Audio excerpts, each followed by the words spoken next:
Hola, veamos ahora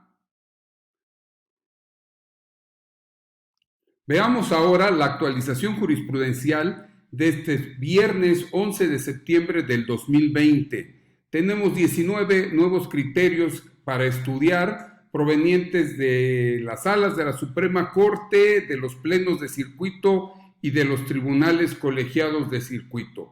El Pleno de la Suprema Corte no publicó jurisprudencia esta semana, tampoco publicó ejecutorias en controversias constitucionales y acciones de inconstitucionalidad. Pero la primera sala de la Suprema Corte de Justicia de la Nación publica tres jurisprudencias. La jurisprudencia 36/2020, demanda de amparo indirecto. Los días no laborados por la autoridad responsable deben descontarse del cómputo del plazo previsto para su presentación cuando se reclame alguna de las resoluciones dictadas en la audiencia inicial del procedimiento penal acusatorio y oral. La justificación que da la primera sala es que se trata de tener acceso a los registros de videograbación y registros escritos excepcionales que se originan durante el desahogo de la audiencia pública, y siendo que estos quedan bajo resguardo del juez de control, evidentemente, si los días no fueron laborados, en consecuencia, te limita tu posibilidad de acceso a la jurisdicción, capacidad de defensa y derechos convencionales del 8, numeral 2 y 25 de la Convención Americana sobre Derechos Humanos. Por esa razón, la sala dice que esta primera sala no abona la certeza jurídica que debe prevalecer en favor de quien es sometido a un procedimiento penal y desea acceder a un recurso efectivo si tú incluyes en el cómputo estos días no laborados por la autoridad responsable, razón por la cual se deben de descontar. Jurisprudencia 36/2020.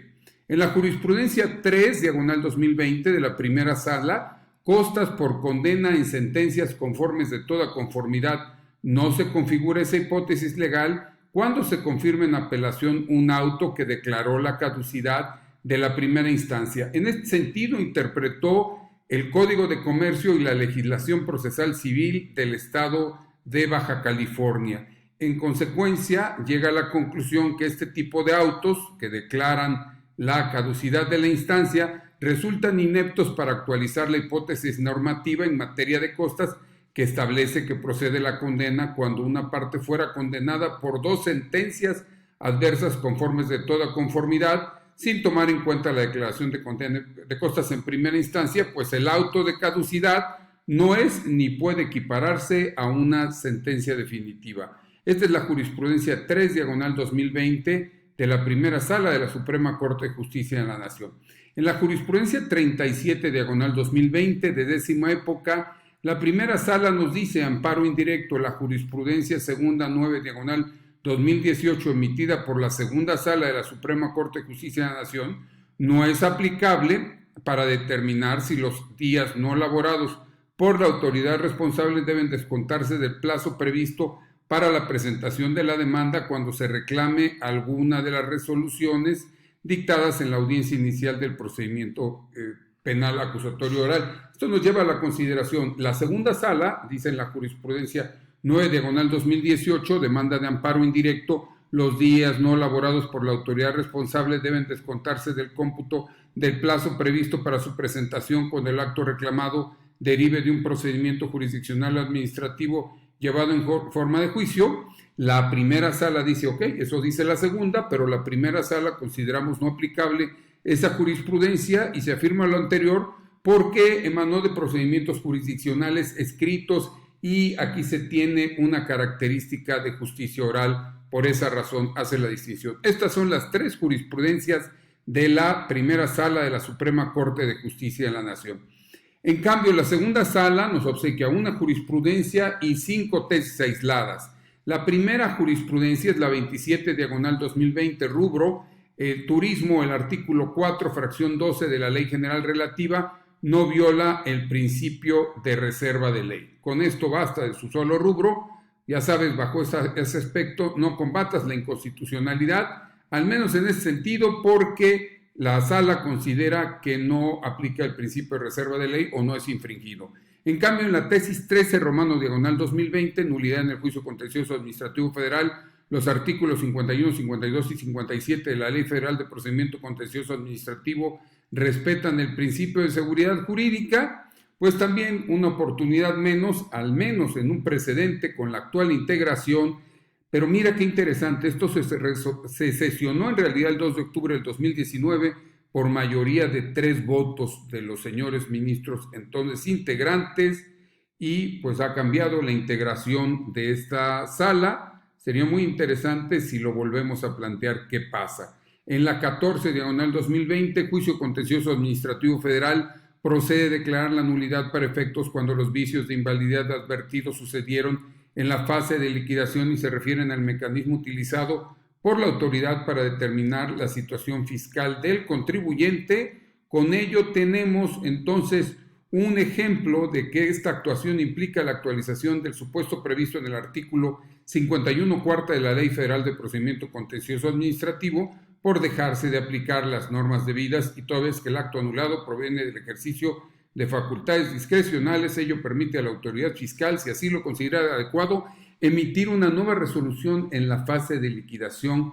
que debe atender a los vicios que motivaron la invalidez declarada para, en su caso, determinar la situación fiscal de la visitada. Esta es la tesis 14 diagonal 2020 romano. En la 11 romano 2020, incidente e indemnización, procede cuando existe omisión total del cumplimiento de sentencias de nulidad que entrañan el ejercicio o el goce de un derecho. Interpretación conforme del artículo 52, párrafo cuarto de la Ley Federal de Procedimiento Contencioso Administrativo.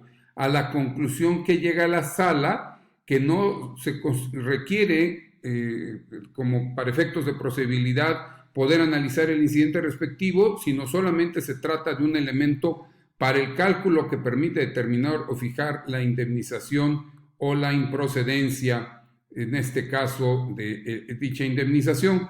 Por lo mismo dice que se requiere que la sentencia se pretende el ejercicio o goce de un derecho y que hubiere transcurrido el plazo señalado por la ley para el cumplimiento de sentencias, y en segundo lugar que si lo que se busca es sancionar el incumplimiento en el retardo de las sentencias, se debe entender que dicho precepto no solo tiene la intención de sancionar el retardo, sino que puede actualizarse el derecho a la indemnización por la omisión total de cumplimiento. Es un excelente criterio.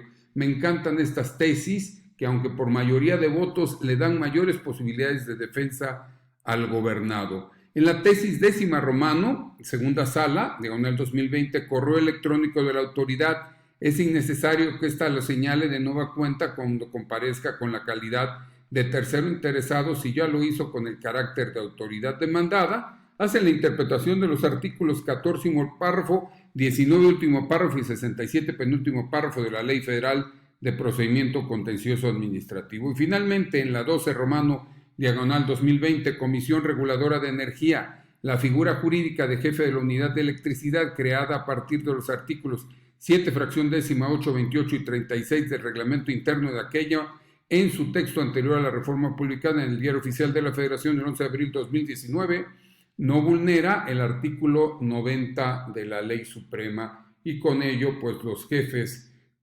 de la comisión, jefes de unidad de electricidad, tienen existencia, y por ese lado cambiemos las posibilidades de defensa. Plenos de circuito no publicaron jurisprudencias y 10 tesis nada más de tribunales colegiados referentes a violaciones del procedimiento, UMAS, suspensión definitiva, procede su concesión contra la incorporación de los elementos de la Policía Federal a la Guardia Nacional, hacer un acto futuro de naturaleza inminente, no ejercicio de acción penal, convenios, auto de presidencia que por error admite un recurso es nulo y no vincula al Pleno del Tribunal Colegiado para que resuelva el fondo del asunto, y la apelación del sistema procesal acusatorio y oral si el Tribunal de Segunda Instancia revoca la sentencia absolutoria de primer grado y tiene por acreditados el delito y la responsabilidad penal del acusado, debe reasumir jurisdicción para resolver sobre la individualización de las sanciones, la reparación del daño e indemnizaciones. Este es bien interesante, es del séptimo circuito. Recientemente nos tocó asesorar alguna en donde no, lo que hizo la sala fue lo repuso ordenó que se fuera a audiencia de juicio, que se volviera a pronunciar sentencia y demás. Aquí este tribunal colegiado del séptimo circuito dice lo contrario.